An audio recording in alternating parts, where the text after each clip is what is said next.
Oke, ketemu lagi kita dengan Cak Ompong. Bagaimana kabar Bapak, Ibu, serta para sohibul ane? Tentu semua kita dalam keadaan sehat.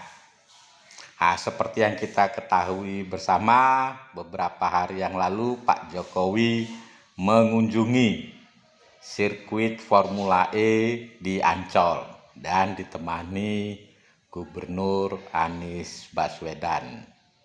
Ya, banyak pendapat di seputar netizen. Ya, ada yang mengatakan bahwa Presiden mendukung Gubernur Anies untuk maju Pilpres 2024. Sah-sah saja. Di sisi lain, ya PDIP dan PSI tetap mengajukan hak interpelasinya terhadap komitmen fee 590M. Ya, sebetulnya yang diharapkan adalah transparansi dan akuntabel ya terhadap pengeluaran uang milik rakyat, ya kan? Ya, mungkin itu fungsi mereka dalam pengawasan. Ya, PDIP dan PSI tetap mempertanyakan itu. Nah, di sisi lain, ya Pak Alexander Marwata, Wakil Ketua KPK, ya coba juga menelusuri komitmen fee tersebut ya dan dihubungkan dengan masa jabatan Gubernur Anies yang berakhir Oktober 2022. Seperti apa? Simak terus bersama Cak Ompong.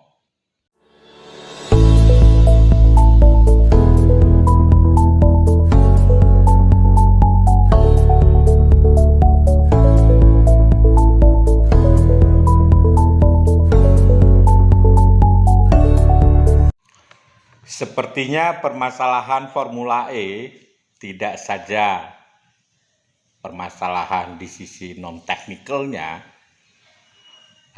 teknikalnya juga masih banyak mengalami kendala. Ya, apakah event balap mobil Formula E itu bisa dilakukan 4 Juni? Itu juga masih banyak tanda tanya. Ya, mungkin kita hanya melihat bahwa treknya itu sudah selesai. Tetapi itu saja kan tidak cukup, ya kan? Bagaimana fasilitas pendukung, pedok, ya, lalu infrastruktur di luar area, ya kan? Bagaimana pengaturan lalu lintasnya, ya kan? Lalu bagaimana dengan ya bisnisnya sendiri. Tentu masih banyak kendala sehingga banyak pihak meragukan bahwa 4 Juni itu bisa terselenggara dengan baik. Belum lagi sampai hari ini kita belum tahu siapa sponsor utamanya. Lalu berapa harga tiketnya? Ya kan? Jadi masih banyak kendala. Itu di sisi teknikalnya. Di sisi non teknikalnya, ini juga mengalami banyak kendala, terutama ya kasus Formula E ini sudah ditangani oleh pihak KPK.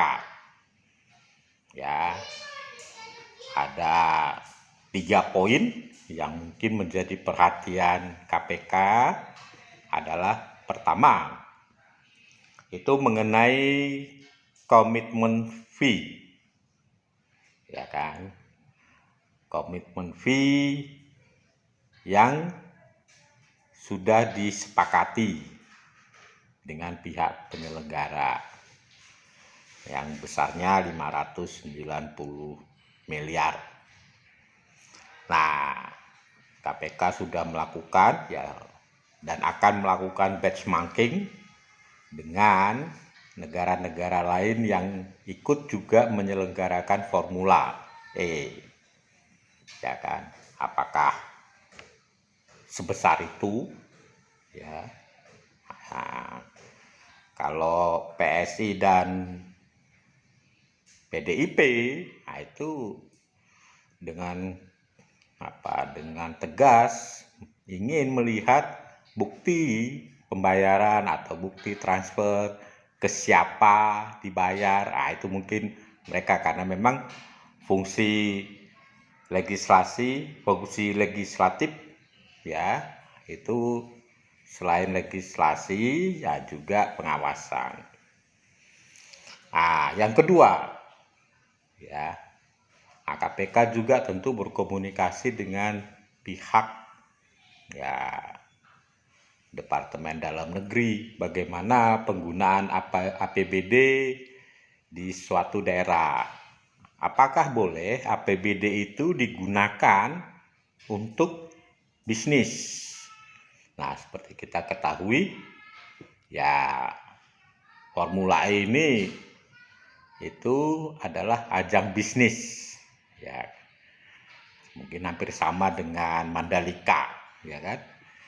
Nah, di Mandalika itu kita perhatikan itu ada ya organisasi khusus yang kita kenal dengan ITDC ya, penyelenggara event balap motor GP. Nah, sponsornya juga jelas ya, Pertamina. Nah, kita tidak tahu ini Formula E apakah sponsornya itu minyak gosok cap onta atau apa, itu kita tak tahu. Sampai hari ini nggak jelas itu. Ya. Nah, perlu diketahui bahwa Formula E itu tidak bisa menggunakan APBD. Ya, karena itu adalah bisnis. Sehingga kontraknya itu harus B2B, bisnis to bisnis. Ya, kalau kita perhatikan APBD itu kan fungsinya adalah membiayai proyek-proyek yang memang bisa dinikmati orang banyak, contoh jembatan, jalan raya. Tapi kalau seperti balap mobil, balap Formula E, nah itu tidak diperbolehkan untuk menggunakan APBD. Nah, itu komentar dari Depdagri. Nah, selain daripada itu yang menjadi timbul permasalahan, yang ketiga adalah seperti kita ketahui bahwa masa jabatan Gubernur Anies itu sampai Oktober 2022. Nah, sementara pembayaran komitmen fee itu untuk 2022, 23 dan 24. Nah, timbul banyak pertanyaan. Apakah boleh ya kontrak tersebut mengikat dengan waktu yang cukup panjang? Itu yang pertama. Yang kedua, masa jabatan Pak Anies kan sudah berakhir di 2022. Nah, siapa yang berikutnya akan menyelenggarakan atau bertanggung jawab terhadap event di 2023-2024? Nah, tentu ini akan menjadi masalah besar juga ya, untuk ya mungkin pengganti Pak Anies dan lain sebagainya. Ya, itulah kendala-kendala yang terjadi di Formula E. Jadi memang setiap langkah atau rencana yang tidak baik atau tidak dipersiapkan dengan matang, maka hasilnya juga akan menjadi ya tidak bagus seperti ini. Ya memang ada yang mengatakan, oh itu Formula E diadakan itu untuk menyaingi Pak Jokowi di MotoGP Mandalika. Nah, apapun lah itu pendapat orang banyak, tapi yang pasti KPK terus bekerja untuk menelusuri kasus Formula E. kita tetap bersama KPK. Thank you.